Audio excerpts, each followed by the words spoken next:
Welcome to the Classic and Current Gaming Podcast, a weekly podcast where we look at the history and development of video games.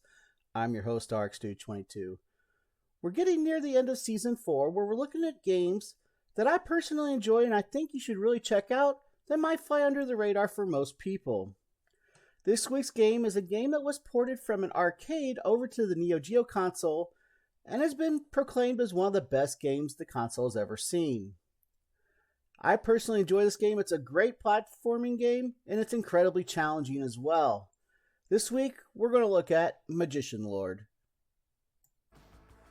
Magician Lord is a side-scrolling action platform arcade video game developed by Alpha Denshi and originally published by SNK on April 26, 1990.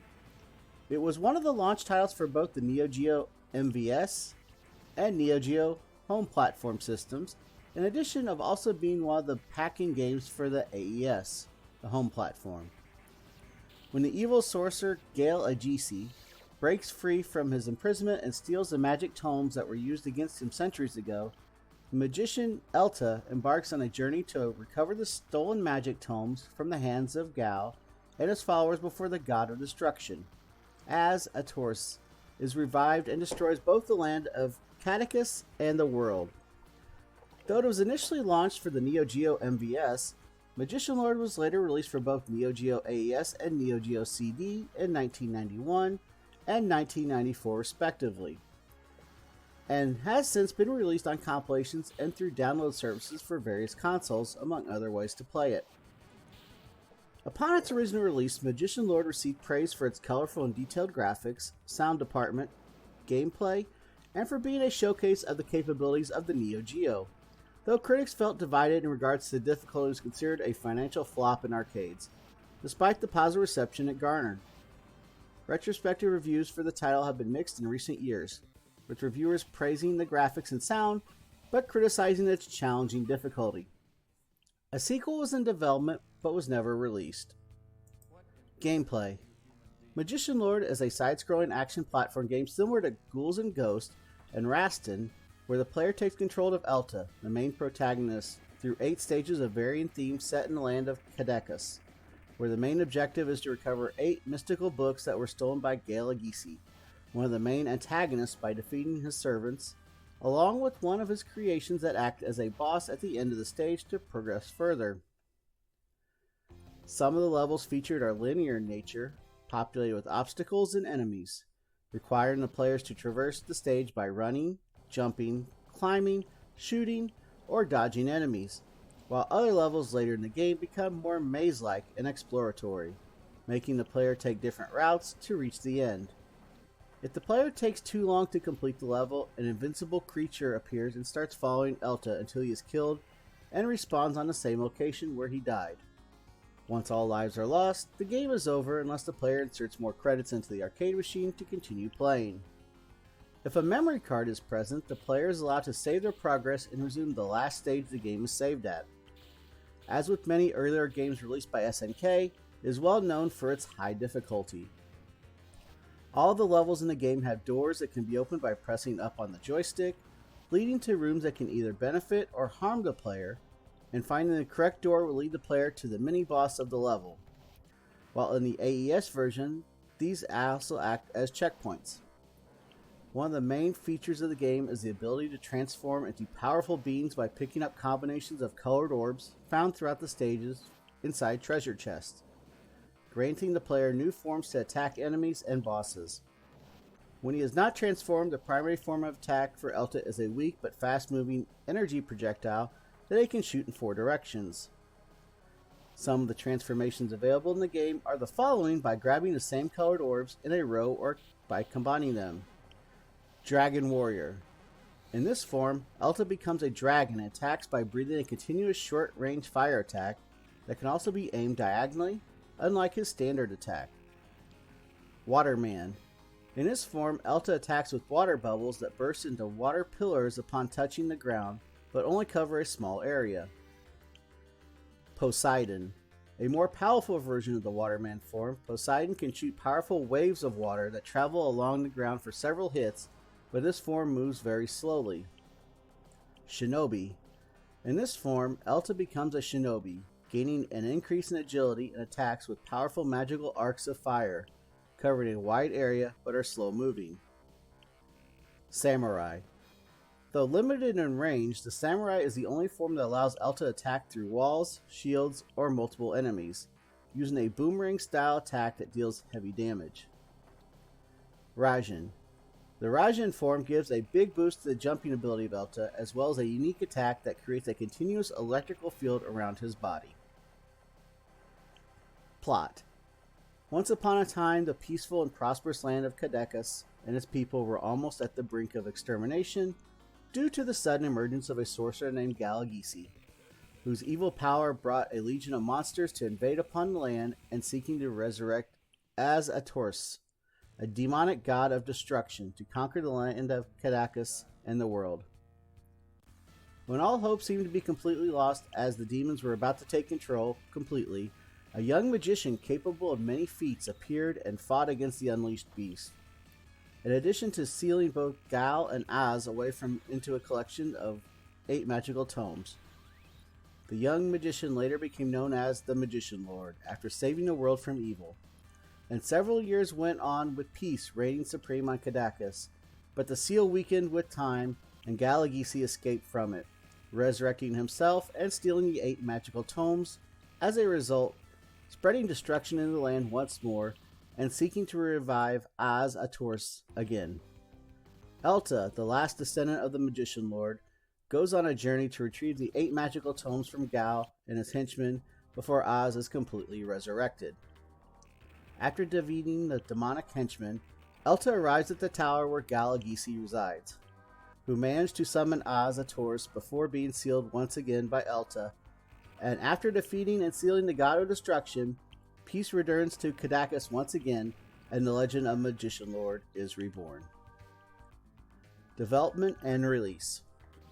Development and planning of Magician Lord started in the first quarter of 1989, a year before the Neo Geo was announced and released to the public in Japan. The game underwent a beta location testing in January 1990, and this early version of the game featured longer stages that were deemed not suitable for arcade play, and as such, the developer scaled down the levels, but some were cut in the final version. It was the first title developed by Alpha Denshi for the Neo Geo platform, and featured graphical effects such as zooming and rotation. There are originally 27 planned transformations that players could morph into, but only 6 were finalized due to the gameplay changes during development. The game was also showcased for the first time in North America during the 1990 Acme show in Chicago. The soundtrack for the game was composed by Hideki Yamamoto, Hiroyuki Shimizu, and Yuko Watanabe. Magician Lord was initially launched for arcades on April 26, 1990. The game was also released during the same period for the Neo Geo AES, when the system was originally a rental-only system for video game stores and hotels in Japan. But this was later reversed due to high demand and price, coming into the market as a luxury console on January 1st, 1991. Unlike other games that were released for the Neo Geo, there were several differences between the MVS and AES versions of the game, such as the increase of hit points for the player, the inclusion of an introductory sequence, among other changes, while later reprints of the AES version include the original MVS ROM image. It was re-released for the Neo Geo CD on October 31st, 1994, featuring a CD-quality soundtrack and other changes. The game also made multiple appearances on Nickelodeon's 1992 children's game show, Nick Arcade. The game has received multiple re-releases in recent years on various digital distribution platforms, such as the Virtual Console, PlayStation Network, Nintendo eShop, and Xbox Live.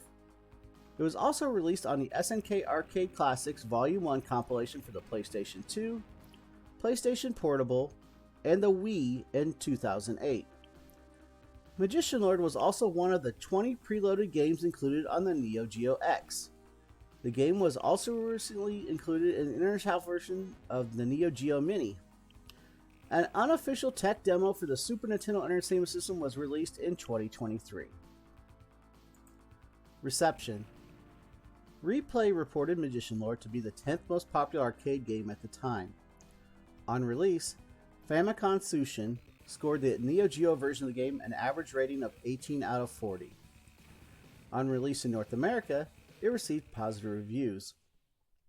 GamePro gave the Neo Geo version ratings of 5 out of 5 in all 5 categories of graphics, sound, gameplay, fun factor, and challenge, and called it the best action game for the system. GameFans 4 reviewers scored it 99%, 91%, 92%, and 95%, referring to it as one of the best action video games ever and the king of action platform games.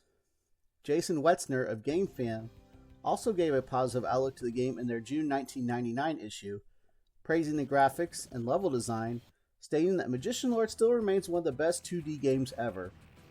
Overall, the game was met with mostly positive reception since its initial release in the arcades and later on the Neo Geo AES. Retrospective reviews. IGN gave the Virtual Console release of Magician Lord a rating of 6.5 out of 10, stating that fans of Capcom's Ghouls and Ghosts and Castlevania series will appreciate this title. Nintendo Life gave it 7 out of 10, saying that Magician Lord is still a classic game, and the fact that people still regard it as a decent platform romp speaks volumes for the quality of this appealing title. In 2014, Hobby Consoles identified Magician Lord as one of the 20 best games for the Neo Geo AES. Likewise, Time Extension also listed as one of the best games for the Neo Geo. Cancelled sequel. In the mid-1990s, a sequel to Magician Lord was supposedly in development and planned to be released for the Neo Geo AES system. It was eventually moved to the Neo Geo CD as a non-linear, free exploration platform game, serving the same purpose as Cross Swords 2 did when it came out for the system, but was cancelled during development along with a sequel to Crystallis. The premise of the game would have been set 2 years after the events of the first game. Galagisi and Azatoris had been defeated and sealed away by the powers of Elta, who became the newly proclaimed Magician Lord. During this period of time, darkness and despair loomed over Kadakas and its citizens. If the darkness outweighed the light of the land, Galagisi and Azatoris would be resurrected for the third time and wreak havoc upon Kadakas once more. The Queen saw the seal breaking again, but using the last of her magic, one of the 8 tomes of power arrives in the clutches of Elta. Elta, noticing the cataclysm starting once more, finally reaches the castle. Elta must now find the Queen and prevent the third resurrection of Galagisi and Azatorza. Production then carried over toward the Neo Geo Pocket Color in 1998, simply known as Magician Lord. Only an alpha test version of the game for the Neo Geo Pocket Color was ever produced. It was planned to be further developed, but the sequel was cancelled due to Alpha Denshi filing for bankruptcy. After 14 years of seclusion, the alpha test cartridge was finally unearthed by French gaming website GameCult. The game offered more transformations than the first game, and played similarly to the likes of Metroid and Castlevania Symphony of the Night, with the main difference being the ability of the Magician Lord to transform at will. All information in the podcast today was provided by Wikipedia. That concludes episode 70 of the Classic and Current Gaming Podcast. You can check out the podcast on a couple different platforms. If you like watching the podcast, we have video gameplay and the podcast itself together over on our YouTube channel. Or if you're on the go, you just want to listen while you're driving around town, we have our podcast on Spotify and several other listening channels as well. We'll be back next week with another great game. It's been RxDude22 from the Classic and Current Gaming Podcast signing out. Keep on gaming, see you on the next stream, be good to each other, and you'll hear and see me on the podcast again next week. Have a great week, everybody. Be safe out there, and we'll see you next time. Thanks for listening or watching.